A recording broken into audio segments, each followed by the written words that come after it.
Hello everyone, welcome to Achievers Academy. This side Nisha Sharma. Hope you all are fine. So guys आज की video होने वाली है special उन सभी स्टूडेंट्स के लिए जिन्होंने प्लान किया है एस्टेट 2023 को क्रैक करने का, ना कि एग्जाम को देने का, जिनके मन में है कि हमें एस्टेट 2023 हर हाल में क्लियर करना है, तो ये वीडियो उनके लिए बहुत स्पेशल रहने वाली है। बात कर लेते हैं एस्टेट 2023 की तैयारी कैसे करनी है, किस तरीके से आप पढ़ाई करेंगे और क्या स्ट्रेटजी आपको बना के चलनी है।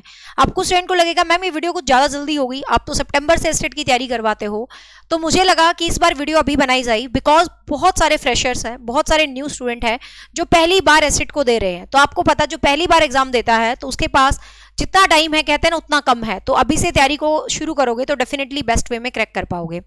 अब बात आती है स्टार्टिंग से लेके वीडियो थोड़ी सी लेंथी हो सकती है बट एस्टेट की कंप्लीट डिटेल आपको मिलेगी।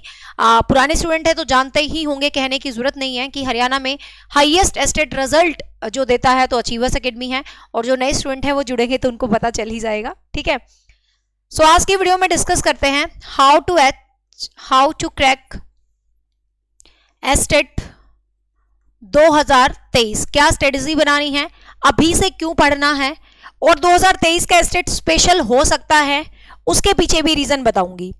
शायद आपका एस्टेट इस बार का स्पेशल हो सकता है। रीजन इज दैट एचपीएससी ने वैकेंसीज विड्रॉ की हैं, रीएडवर्टाइजमेंट होगी, होप्स हो जल्दी रीएडवर्टाइजमेंट हो जाए। जल्दी रीएडवर्टाइजमेंट होती है तो शायद आप लोगों को मौका ना मिले, लेकिन यदि थोड़ा सा लेट एडवर्टाइजमेंट होती है और एग्जाम थोड़ा सा लेट होता है तो मे भी आप लोगों को भी इस भर्ती में शामिल होने का चांस मिल सकता है। और हरियाणा में आप पीजीटी लेक्चर तभी बनोगे जब आपका एस्टेट क्लियर होगा, तो शायद आपका एग्जाम आपके लिए इंपॉर्टेंट हो सकता है जो बच्चे फर्स्ट टाइम दे रहे हैं। और कंवरपाल गुर्जर जी की कल एक स्टेटमेंट भी आई है कि हरियाणा में अगेन वैकेंसीज निकालने वाला है। वैसे मुझे इंटरनली नहीं लग रहा कि टीजीटी की दोबारा आएंगी, पीजीटी की ही आएंगी, बट फिर भी स्टेटमेंट दी है तो क्या पता, बट मुझे जहां तक लगता है पीजीटी की ही आएंगी, टीजीटी की मुश्किल है। बट स्टेटमेंट के अकॉर्डिंग 7400 टीजीटी की वैकेंसीज बोल रहे हैं और 4400 के अराउंड पीजीटी की वैकेंसीज, तो शायद ये स्टेट आपके लिए स्पेशल हो सकता है। अब बात कर लेते हैं एस्टेट है क्या, कौन इस एग्जाम को दे सकता है, क्या इसके लिए एलिजिबिलिटी रहता है, क्या इसका सिलेबस रहता है, क्या क्राइटेरिया रहेगा। तो एस्टेट का मतलब है हरियाणा टीचर एलिजिबिलिटी टेस्ट। ठीक है, इसका मतलब क्या है भाई, हरियाणा टीचर एलिजिबिलिटी टेस्ट। मतलब हरियाणा में यदि आप अध्यापक बनने जा रहे हो तो आपको एस्टेट का एग्जाम मैंडेटरी है। आपको लगे कि आप सीटेट देके हरियाणा में टीचर बन सकते हैं, बिल्कुल नहीं बन सकते। हरियाणा में अध्यापक बनने के लिए सिर्फ और सिर्फ एस्टेट के ही एग्जाम की जरूरत पड़ती है, तो इसीलिए आपका एस्टेट होने वाला है इंपॉर्टेंट, मैंडेटरी, जिसके बिना आप टीचर लग ही नहीं सकते। तो इस एग्जाम को कौन, ये नौकरी का एग्जाम नहीं है, किसी को लगे इसके बाद नौकरी लगती है, इसके बाद एक और एग्जाम होता है नौकरी का जिसको हम स्क्रीनिंग एग्जाम बोलते हैं। ये पहली सीढ़ी है, यदि आपके पास यही नहीं होगी तो आप दूसरी सीढ़ी पर जा ही नहीं सकते। तो इसको हरियाणा में भिवानी बोर्ड है कंडक्ट करवाता है। ठीक है, 3 लेवल्स पे ये एग्जाम आपका कंडक्ट होता है, 3 लेवल्स पे एग्जाम को कंडक्ट करवाया जाता है, पीआरटी, टीजीटी और पीजीटी। ठीक है, 3 लेवल्स पे ये एग्जाम कंडक्ट करवाया जाता है। पीआरटी होते हैं 1 to 5, टीजीटी होते हैं 6 to 8 और पीजीटी होते हैं बच्चे 9 to 12। ठीक है, 3 लेवल्स पे इस एग्जाम को कंडक्ट करवाया जाता है। बात आता है एज का कोई भी यहां पर क्राइटेरिया नहीं है, आप चाहे 50 साल की एज में भी एग्जाम दे सकते हैं, लेकिन 50 साल की एज में यदि आप एग्जाम देते हो तो उसका फायदा नहीं है क्योंकि नौकरी नहीं लगेगी। नौकरी की जो एज होती है वो 42 ईयर्स होती है और कुछ रिलैक्सेशंस होती हैं अलग अलग कैटेगरीज को, 5 साल की, 7 साल की, कुछ रिलैक्सेशंस होती हैं। तो इनडायरेक्ट मेरा कहने का मतलब क्या है, वैसे तो स्टेट आप चाहे 50 साल के दे दो, आपके ऊपर कोई रिस्ट्रिक्शन नहीं है, लेकिन सीधी सी बात है हम एग्जाम क्यों देंगे, नौकरी लगने के लिए। और नौकरी का जो हरियाणा में क्राइटेरिया है, जो एज है वो 42 ईयर्स है, कुछ रिलैक्सेशंस है एससी बीसी विडो फीमेल्स इस तरीके से। तो मेरा मानना है कि जो जॉब के लिए एज है उसी एज तक आप एग्जाम दे रहे हो तो आपको एग्जाम फ्रूटफुल होगा, सीधी सी बात है। तो ये रहे एज क्राइटेरिया। फिर बात आती है एलिजिबिलिटी क्या रहती है मैम, तो यदि आप 1 to 5 वाला एग्जाम दे रहे हैं, 1 to 5 वाला बेटा आप एग्जाम दे रहे हैं, तो आपकी जो एलिजिबिलिटी रहती है वो आपकी रहती है जेबीटी, जिसको हरियाणा में जेबीटी बोल देते हैं, बाहर डीएलएड वगैरह बोल देते हो। तो जेबीटी आपने किया होना चाहिए। अब वो चाहे आफ्टर 12th आपने किया हो या आफ्टर ग्रेजुएशन आपने किया हो, इससे कोई फर्क नहीं पड़ता। मतलब जो एलिजिबिलिटी है वो आपका जेबीटी है। अपियर ईयर जो फाइनल ईयर वाले स्टूडेंट होते हैं वो भी इस एग्जाम को दे सकते हैं। यदि आप फाइनल ईयर में हैं तो आप इस एग्जाम को दे सकते हैं। ठीक है, कोई दिक्कत नहीं है, फुल रिजल्ट आना आपका जरूरी नहीं है। चाहे आप मास्टर्स के फाइनल ईयर में हैं, चाहे आप जेबीटी के फाइनल ईयर में आप इस एग्जाम को दे सकते हैं। टीजीटी के लिए बात कर लेते हैं। टीजीटी के लिए क्या रहता है, सेम रहता है टीजीटी के लिए, बस बीएड हो जाता है यहाँ पर, ठीक है। बीए बीएड मतलब बीएड मैंडेटरी है। यदि आप टीजीटी पोस्ट पर एग्जाम दे रहे हैं तो आपने बीए किया है, बीकॉम किया है, बीएससी किया है, डजंट मैटर, आपके पास बीएड मैंडेटरी है, मतलब आपके पास बीएड आपने किया होना चाहिए, चाहे आप बीएड के फाइनल ईयर में है, चाहे आपकी बीएड कंप्लीट है, मतलब बीएड स्टूडेंट दे सकता है टीजीटी एग्जाम। पीजीटी एग्जाम्स के लिए आपका मास्टर्स होना चाहिए, आपके स्पेशल जो भी आप सब्जेक्ट से टीचर बनने जा रहे हो, आपकी उस सब्जेक्ट के पास उस सब्जेक्ट में मास्टर्स होना चाहिए। फाइनल ईयर वाले भी दे सकते हैं, मास्टर्स होना चाहिए, मतलब आप एमए इंग्लिश कर रहे हैं, English, Hindi, SS, whatever your subject, history, political, जो भी है, तो आपका मास्टर्स होना यहाँ पर बहुत ज्यादा जरूरी है। मास्टर्स होने के साथ साथ यदि हम बात करें, आपका बीएड भी मैंडेटरी है। कंप्यूटर के लिए थोड़ा सा रिलैक्सेशन दे रखा है कुछ सब्जेक्ट्स के लिए, लेकिन मास्टर्स प्लस बीएड, क्योंकि टीचिंग डिग्री है बीएड, बैचलर ऑफ एजुकेशन, आपके पास ये डिग्री नहीं होगी, मतलब ये बीएड आप नहीं कर रहे होंगे तो आप इसके लिए एलिजिबल नहीं है। तो मास्टर्स के साथ भी आपके पास बीएड भी होना जरूरी है, ठीक है। और एमए बीएड मतलब पीजीटी का एग्जाम दे सकता है। तो ये तो रही एलिजिबिलिटी क्राइटेरिया। फिर आपका क्वेश्चन आता है, मैम इस एग्जाम को कौन दे सकता है? सिर्फ हरियाणा स्टेट का बच्चा या कोई भी, ऑल इंडिया स्टेट का कोई भी स्टूडेंट दे सकता है, क्योंकि हर स्टेट के अंदर दूसरे स्टेट्स के लिए हमेशा पोस्ट आती है, रिलैक्सेशन आता है, कुछ क्राइटेरियाज होता है, तो ऑल इंडिया का कोई भी स्टूडेंट एस्टेट का एग्जाम दे सकता है, ठीक है। अब बात आता है, मैम इसका सिलेबस क्या रहता है, इसका एलिजिबिलिटी क्राइटेरिया क्या है, कौन पास होता है? तो बात कर लेते हैं इसके सिलेबस की। सिलेबस की बात कर लेते हैं तो इसमें एक पेपर, हम दो पार्ट में इसको डिवाइड करके पढ़ना पसंद करेंगे बिल्कुल। एक हम पार्ट पढ़ेंगे कॉमन सेक्शन। कॉमन सेक्शन मैंने क्यों बोला है, क्योंकि ये सबके लिए कॉमन होता है, चाहे आप पीआरटी दे रहे हो, आप टीजीटी दे रहे हो, आप पीजीटी दे रहे हो, लेवल ऑफ क्वेश्चंस डिफर करता है, लेकिन ये सेक्शन सभी स्टूडेंट के लिए कॉमन होता है। इसलिए मैंने इस सेक्शन को नाम दे दिया है कॉमन सेक्शन, जो कि रहने वाला है आपका, जो कि 90 नंबर का रहने वाला है, 90 मार्क्स का रहने वाला है कॉमन सेक्शन। दूसरे सेक्शन को मैं नाम दूंगी सब्जेक्ट स्पेशल, ठीक है, सब्जेक्ट स्पेसिफिक, जो आपके सब्जेक्ट से रेलिवेंट सब्जेक्ट से रहने वाला है, जो भी आपका स्पेसिफिक सब्जेक्ट होगा उससे रहने वाला है। तो टोटल मिला के आपके हो जाते हैं 150 नंबर, ठीक है, टोटल मिला के आपके हो जाते हैं 150 मार्क्स। और 150 मार्क्स में से जो बच्चा 90 नंबर यहां पर लेता है, 90 मार्क्स यहां पर लेता है, तो उसका ये एग्जाम क्वालिफाई माना जाता है। ऐसी कैटेगरी में इट्स 83, बट 90 ही सही रहता है। आप 83 के लिए मत प्लान करना कि आप एससी में है तो 83 से पास हो जाते हैं, बट रियलिटी इज दैट कि जॉब में कहीं ना कहीं पंगे होते हैं, 90 इज बेटर स्कोर, ठीक है।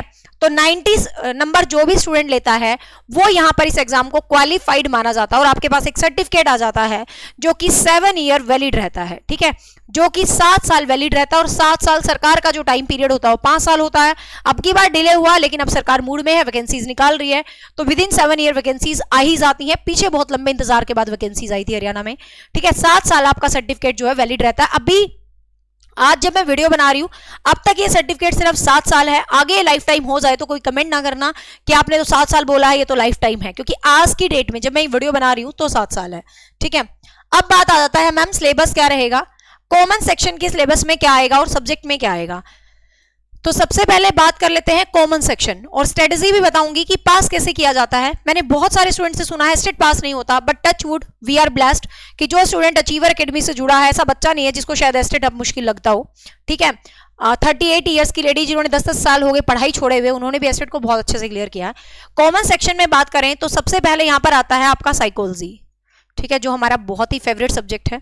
साइकोलॉजी 30 मार्क्स, 30 नंबर का आपका रहता है साइकोलॉजी, जिसको आप हिंदी में बोलेंगे मनोविज्ञान, या आपको लिखा मिलेगा बाल विकास, एक ही बात है, ठीक है। ये रहेगा आपका 30 मार्क्स का। फिर इसके बाद आपको आता है हिंदी 15 नंबर की। हिंदी के बाद आपको आता है इंग्लिश 15 मार्क्स की, 15 मार्क्स की, 15 मार्क्स की। फिर इसके यहां पर आता है मैथ्स। आपको जब सिलेबस दिया होगा तो लिखा मिलेगा न्यूमेरिक एबिलिटी, एक ही बात है। कई बच्चे कहते हैं मैम आपने तो मैथ बोल दिया, यहां पर तो न्यूमेरिक एबिलिटी लिखा, एक ही बात है। 10 नंबर का आपको रहने वाला है न्यूमेरिक एबिलिटी, जिसमें आपका कॉमन सिंपल सा मैथ्स होता है, कुछ भी ज्यादा लेवल नहीं होता। फिर आपको यहां पर रहने वाली है 10 नंबर की रीजनिंग, ठीक है। फिर यहां पर आपको 10 नंबर की क्या रहने वाली है, रीजनिंग रहने वाली है। और फिर 10 नंबर की आपको रहने वाली है हरियाणा जीके, हरियाणा जीके। देखिए अभी तक यही सिलेबस है, अब कुछ बच्चों का डाउट होगा मैम सिलेबस चेंज हो गया, तो एस्टेट इतना जल्दी सिलेबस नहीं चेंज करता, 2-3 साल पहले ये सिलेबस चेंज किया था, तो मुझे लगता नहीं है सिलेबस चेंज होगा, लेकिन कुछ भी चेंज होगा तो वो भी आपको बताया जाएगा, पढ़ाया जाएगा और सारी बताऊंगी चीजें, ठीक है।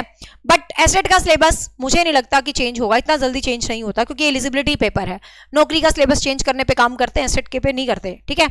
तो ये हो गए भाई 90 नंबर, क्योंकि 30 और 30 60 70 80 और 90, ये हो गए आपके 90 नंबर। बच्चे कहां गलती करते हैं, क्यों फेल होते हैं, वो रीजन भी बताऊंगी। तो ये हो गए आपके 90 नंबर, जिसके अंदर साइकोलॉजी बहुत अच्छे लेवल की आती है। यदि आप पीजीटी में जा रहे हो तो जो आपने सीटेट वगैरह में लेवल पढ़ा होता है वो बिल्कुल इतना सा लेवल होता है, उसका कोई लेवल नहीं होता है, उससे आप पीजीटी की साइकोलॉजी क्रैक नहीं कर सकते। तो यहाँ पर जो साइकोलॉजी है वो बहुत अच्छे लेवल की आती है।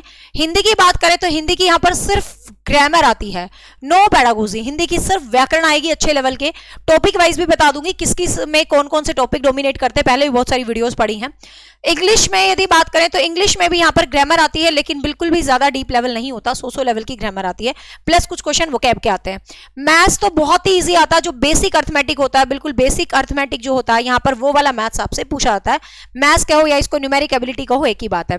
रीजनिंग भी बहुत ज्यादा लेवल की नहीं आती, मतलब ठीक है, ठीक है, रीजनिंग आती है, फिर यहाँ पर वही सिंपल से टॉपिक। फिर हरियाणा जीके में स्टैटिक आते हैं और 1-2 क्वेश्चन आपको करंट से पूछे जा सकते हैं। तो ये रहता है आपका 90 नंबर का सेक्शन। फिर आ जाते हैं 60 नंबर वाले सेक्शन पे, ठीक है। अब आ जाते हैं 60 मार्क्स वाले सेक्शन पे। 60 मार्क्स, 60 मार्क्स यदि हम पीआरटी की बात करें तो पीआरटी में 60 मार्क्स में रहने वाला है ईवीएस एंड मैथ्स, ठीक है। यहां पर आपको 2 सब्जेक्ट देखने को मिलेंगे, एक ईवीएस, 30 क्वेश्चंस आपको ईवीएस से मिलेंगे और 30 क्वेश्चन आपको मैथमेटिक्स से मिलेंगे। टीजीटी और पीजीटी में यदि मैं बात करूं तो टीजीटी और पीजीटी में 60 नंबर में आपको अपना सब्जेक्ट मिलने वाला है, ठीक है। सब्जेक्ट का मतलब आपका टीजीटी में हिंदी है, इंग्लिश है, एसएसटी है, जो भी आपका सब्जेक्ट है आपको यहाँ पर अपना सब्जेक्ट मिलने वाला है, और पीजीटी में भी आपका सब्जेक्ट मिलने वाला है। यहाँ पर क्वेश्चन हाई लेवल के चले जाते हैं, यहाँ पर क्वेश्चन थोड़े सिंपल लेवल के रहते हैं, बट एग्जामिनर सेट करने का कोई भरोसा नहीं होता, तैयारी फुल तरीके से करनी चाहिए। तो यहाँ पर आपका जो है स्पेसिफाइड जो सब्जेक्ट होता है वो यहाँ पर रहता है। अब कुछ बच्चे जो सीटेट से ज्यादा जुड़े हैं तो उनको लगेगा मैम सीटेट में एसएसटी और मैथ साइंस आता है, लेकिन एस्टेट में ऐसा नहीं है। एस्टेट में मैथ्स वाले को पूरा मैथ्स ही आएगा, साइंस वाले को पूरा साइंस ही आएगी, हिंदी वाले को पूरा हिंदी आएगी, इंग्लिश वाले को पूरा हिंदी आएगी, मतलब इंग्लिश आएगी। सीटेट में ऐसा होता है कि ओनली मैथ साइंस और एसएसटी होता है, जो भी आर्ट वाले होते हैं वो एसएसटी कर लेते हैं, जो साइंस वाले होते हैं मैथ साइंस कर लेते हैं, बट एस्टेट में ऐसा नहीं होता, ध्यान रखेंगे, ठीक है। तो इस तरीके से आपके हो गए भाई टोटल 150 मार्क्स, ठीक है। और अब यदि आपके मन में ये चीज है कि मुझे 90 नंबर लेना है और मुझे पास होना है, तो यकीन मानिए आप कभी भी पास नहीं हो सकते। यदि आप 90 का टारगेट बनाते हो तो आपके 70-80 नंबर आएंगे, आपको कभी भी क्वालिफाई एग्जाम नहीं होगा। So make your high target. At least आपके माइंड में शुरू से ही होना चाहिए कि मुझे 120 प्लस स्कोर करना है, मुझे 120 प्लस स्कोर करना है। इस मेंटेलिटी के साथ आप पढ़ाई शुरू करते हैं तो डेफिनेटली आप 100 के अराउंड सेट हो जाते हो, कोई दिक्कत नहीं है, बहुत आराम से आपका एस्टेट निकल जाता है। बट कभी भी ये सोच के मत पढ़ना मुझे 90 नंबर लेने हैं। अब बात आती है कमी कहां रहती है, एस्टेट पास क्यों नहीं होता, बच्चे बहुत सारी मेहनत करते हैं फिर भी उनका रह जाता है, क्योंकि आपके पास सही गाइडेंस नहीं होती। कोई भी ध्यान से देखे तो चीजें नई नहीं है। बीएड में आपने टीचिंग एप्टीट्यूड ये पढ़ा होगा, साइकोलॉजी पढ़ी होगी, आपने हिंदी इंग्लिश सारी उम्र पढ़ी है, सब्जेक्ट आप पढ़ रहे हो, फिर भी क्यों नहीं कर पाते, स्ट्रेटेजी की कमी होती है। स्ट्रेटेजी क्या होती है, कुछ बच्चे तो सब्जेक्ट को बहुत वैल्यू देते हैं, कॉमन सेक्शन को वैल्यू नहीं देते, कुछ बच्चे कॉमन सेक्शन को वैल्यू देते हैं, सब्जेक्ट को वैल्यू नहीं देते। देखो आपको दोनों चीजों को वैल्यू देनी है, दोनों चीजें इंपॉर्टेंट है आपके एग्जाम को पास करवाने में। लेकिन जो आपका कॉमन सेक्शन होता है वो रामबाण का काम करता है। क्यों करता है, क्योंकि वो बहुत ज्यादा टफ लेवल का नहीं होता, बहुत मुश्किल भी नहीं होता, बहुत आसान भी नहीं होता, अच्छा भी आता है। उसमें साइकोलॉजी हिंदी स्टैंडर्ड की आती है, बाकी सेक्शन आसान से आ जाते हैं। तो कहने का अभिप्राय क्या है, आप उस सेक्शन को बहुत बेस्ट कर लेते हो, बहुत बेस्ट कर लेते हो, तो बच्चा आराम से 70 से 75 नंबर का स्कोर अपने कॉमन सेक्शन से निकाल लेता है। जब आप 70 से 75 मार्क्स कॉमन सेक्शन से निकाल लेते हो तो आप अपने सब्जेक्ट से बहुत इजीली अचीव कर लेते हो मार्क्स। यदि थोड़ा सा भी एफर्ट डालते हो तो आपका एग्जाम बहुत इजीली क्लियर हो जाता है, ठीक है। तो ये स्ट्रेटजी बना के चलना पड़ता है। कॉमन सेक्शन को कई बच्चे सोचते हैं छोड़ना, सब्जेक्ट पे लग रहा हूं मैं, दोनों चीजों को पैरेलल लेके चलना है, सब्जेक्ट को भी वैल्यू देनी है, कॉमन सेक्शन को वैल्यू देना है। बट कॉमन सेक्शन एक ऐसी चीज है जो चेंज नहीं होता है ज्यादा एग्जाम में। जैसे सब्जेक्ट का लेवल कई बार आप आ जाता है, कई बार मुश्किल आता है, कई बार कैसा आ जाता है, कई बार कैसा आ जाता है, बट जो कॉमन सेक्शन होता है उसका लेवल हमेशा मतलब एक ही टाइप का रहता है। जब से एग्जाम शुरू हुआ है बस क्वेश्चंस का स्टैंडर्ड अप करता रहता है। यदि आपने सारे सब्जेक्ट को डीप में पढ़ा है तो 70-75 आप बहुत इजीली अचीव कर लेते हो, तो आपका एग्जाम पास होना बहुत ज्यादा इजी हो जाता है। अब बात आती है मैम तैयारी कैसे करें, क्या बैच लेना जरूरी है, वो आपकी चॉइस है। देखो अब दो कैटेगरी के बच्चे होंगे, एक बच्चे ऐसे होंगे जो फ्रेशर्स होंगे, जो बिल्कुल पहली बार एग्जाम दे रहे हैं, ठीक है, जो पहली बार एग्जाम दे रहे हैं, जो फ्रेशर बच्चे हैं। तो फ्रेशर बच्चों को मैं कहूंगी मेरा नहीं, जहां आपका दिल करे, लेकिन मैं आपको सजेशन दूंगी आप एक स्पेसिफाइड बैच लेके पढ़ाई करें। पता है क्या रीजन है, क्योंकि वही बात है, क्या पता आपको वैकेंसी में चांस मिल जाए, तो आप क्यों ही रिस्क लेंगे। तो यदि आप बैच लेके पढ़ते हैं तो आपकी एक पढ़ाई ऑथेंटिसिटी, एक लेवल आपका अच्छा हो जाता है और आप बहुत एक माइंड सेट के साथ चल रहे हो, मुझे ये पढ़ना है, मुझे ये पढ़ना है, ये पढ़ना, कोई दिक्कत नहीं है, तो आप बहुत इजीली करेक्ट कर पाते हो। तो फ्रेशर स्टूडेंट्स होप्स हो कि बैच के साथ जाएं। मैं नहीं कहती मेरा बैच लो, जहां आपको दिल करे। पूरे यूट्यूब पर कोई भी दुनिया में ऐसा अध्यापक नहीं है जो बुरा पढ़ाता है। हर अध्यापक की दिल की एक ही ख्वाहिश होती है, उससे जुड़े बच्चे सक्सेस हो। तो जितने भी टीचर्स पढ़ा रहे होंगे सभी बेस्ट पढ़ा रहे होंगे। आप सबको जज करो, आप एसेट का रिकॉर्ड चेक करो, आप रिजल्ट चेक करो, फिर जहां आपका दिल करे आप उसका बैच लो। लेकिन जो फ्रेशर स्टूडेंट्स है उनसे मैं कहूंगी आप बैच लेके पढ़े तो ज्यादा बेटर होगा, ठीक है, क्योंकि फ्रेशर्स को गाइडलाइन नहीं होती है प्रॉपर, और फ्रेशर्स का क्रेज होता है एग्जाम पास करने का, और आप बैच के साथ जाते हो तो दुनिया की कोई ताकत आपको नहीं रोक पाती, फटाफट हो जाता है। सेल्फ स्टडी से भी कर सकते हो, लेकिन यदि आपके पास एक अच्छी गाइडेंस है तो आप सेल्फ स्टडी से भी कर सकते हो। फिर दूसरी तरफ वो बच्चे आते हैं जो अधर में होते हैं, जिनको कुछ आता है कुछ नहीं आता है, तो उनकी चॉइस है वो बैच लेके रिवाइज करें या सेल्फ स्टडी से अपनी चीजों को स्ट्रॉन्ग कर ले। तीसरी कैटेगरी वो होती है जिनका कॉन्सेप्ट बहुत अच्छे से क्लियर होता है, पिछली बार 1-2 नंबर से रह जाते हैं, तो वो वाले स्टूडेंट चाहे बैच को कंटिन्यू ना करे, वो स्टूडेंट प्रैक्टिस सेट पे काम करे। उनके कॉन्सेप्ट क्लियर है, वो अपने कॉन्सेप्ट को रिवाइज करें और प्रैक्टिस पे काम करें कि हमें तो प्रैक्टिस करना है। तो 3 कैटेगरी के बच्चे, इट्स अप टू यू कि आप कैसे करेंगे। फर्स्ट कैटेगरी के बच्चे को चाहिए कि पहले अपना सिलेबस कर ले। अब बात आता है कि मैम हमें पढ़ाई कब से शुरू करनी चाहिए, जब फॉर्म निकलेंगे तब से करना चाहिए। अब आप सबको पता है कि दिसंबर के सेकंड वीक में आपका एग्जाम होता है स्टेट का, ठीक है, फिक्स है ये पिछले इतने सालों से। दिसंबर के सेकंड वीक में लगभग एग्जाम हो जाता है आपका। तो अब एक चीज फिक्स्ड है आपका होगा, यदि आप एकदम से तैयारी करने लग जाते हैं ना तो होश हो जाता दिमाग। सब्जेक्ट अपने आप में बहुत वाइड है, कॉमन सेक्शन अपने आप में बहुत वाइड है, बहुत सारे सब्जेक्ट है। तो आप इसको अभी से एकदम पढ़ना शुरू, अभी से धीरे धीरे पढ़ना शुरू करोगे। जून की छुट्टियां हैं, छुट्टियों में आप बेटर चीजें पढ़ सकते हो, तो अभी आप पढ़ना शुरू करोगे तो आपका कॉन्फिडेंस लेवल बहुत अच्छा होगा, और लास्ट के 1 महीने में सिर्फ आप प्रैक्टिस को करेंगे तो आप बहुत ईजिली अपने टारगेट को अचीव कर सकते हैं, ठीक है। अब अपने बैच के बारे में बता देती हूँ। What about in YouTube, YouTube पर भी एसेट का बहुत सारा कॉन्सेप्ट है, बहुत सारा कंटेंट है। आप पढ़ना चाहो तो YouTube पे पढ़ो, बहुत सारी वीडियोस हैं, लेकिन आपको ये मुझे सिस्टमैटिक पढ़ना और मुझे बिल्कुल रिस्क नहीं लेना है, तो हमारे ऐप पर आपको एसेट के सभी सब्जेक्ट्स के बैच मिलेंगे। मतलब सब्जेक्ट के तो सभी बैच अलग हैं, सभी सब्जेक्ट बैचेस पे मेंशन होगा इस सब्जेक्ट का, इस सब्जेक्ट का, इस सब्जेक्ट का। साथ में हमारे ऐप पर एक बैच है जो हमारा मोस्ट मतलब फेमस बैच रहता है एस्टेट में, जो कि एस्टेट का है, उसके ऊपर लिखा हुआ है एस्टेट कॉमन सेक्शन बैच। ये 90 नंबर वाला बैच होता है जिसमें 90 मार्क्स का कंप्लीट सिलेबस है। अब बच्चों के मन में डाउट आएगा कि मैम आप तो नया बैच लाते हो जब एस्टेट आता है, तो अब हम ले लेंगे तो हमारा क्या होगा। देखिए कॉमन सेक्शन का बैच अब जो बच्चा ले रहा है, ये एस्टेट जब हुआ है और इसके बाद किसी भी स्टूडेंट ने इस बैच में एनरोल किया है, तो कॉमन सेंस है कि एस्टेट होने के बाद जिस स्टूडेंट ने 2023 में एनरोल किया है, तो ये कॉमन सेंस है, ऐप हम अपने आप आइडेंटिफाई कर लेंगे तो नेक्स्ट बैच के लिए लिया है भाई, इसने तो नेक्स्ट एस्टेट के लिए लिया है।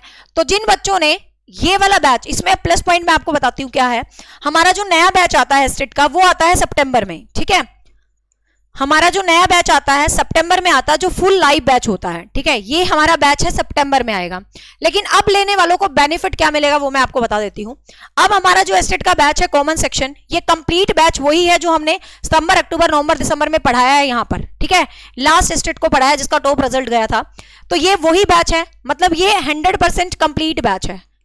अब आपको अब लेने पर क्या बेनिफिट है, आप इस बैच में अभी एनरोल करते हो, ठीक है, आप इस बैच में अभी एनरोल करते हो कंप्लीट बैच के अंदर, तो आपको कंप्लीट सिलेबस तो 100% मिला ही मिला। साथ में हम जो सितंबर में नया बैच शुरू करेंगे, सितंबर में जो हम नया बैच शुरू करेंगे लाइव वाला, तो जिन बच्चों ने इस एस्टेट के लिए एनरोल किया है उन बच्चों को लाइव बैच भी फ्री ऑफ कॉस्ट, मतलब इसी के अंदर उनको जो लाइव क्लासेस हैं वो भी इनको दी जाएंगी, उनको कोई एक्स्ट्रा पे नहीं करना है। तो आप यहाँ पर डबल बेनिफिटेड हैं, आपके पास कंप्लीट भी है, आप इसको भी रिवाइज कर सकते हो, और आप जो लाइव क्लास है वो भी आपको सितंबर में जैसे ही शुरू होंगी वो भी आपको साथ साथ मिलने लग जाएंगी, ठीक है। वो सेम जगह पे चलेंगी तो वो भी क्लास आपको मिलने लग जाएंगी, तो कोई दिक्कत नहीं है। इसी तरीके से हमारे सब्जेक्ट्स बैच के साथ है। सब्जेक्ट्स बैच को हमने लास्ट एस्टेट के लिए खत्म किया है, लेकिन बहुत ही जल्द सब्जेक्ट बैच दोबारा से शुरू हो जाएंगे। सेम वही चीज रहेगी, जो बच्चे प्रेजेंट में इस बैच में एनरोल करेंगे उनको पूरा सिलेबस भी मिलेगा, साथ साथ जो टीचर्स अपडेट करेंगे, जो नया पढ़ाएंगे, सेम बैच के अंदर ही आपको अपडेट, नया, लाइव जो भी फॉर्मेट रहेगा वो आपको यहाँ पर मिल जाएगा। तो ये रहेगा आपके साथ बेनिफिट। अब बात आती है कि मैम कोई बुक लेके मैं पढ़ना चाहूं तो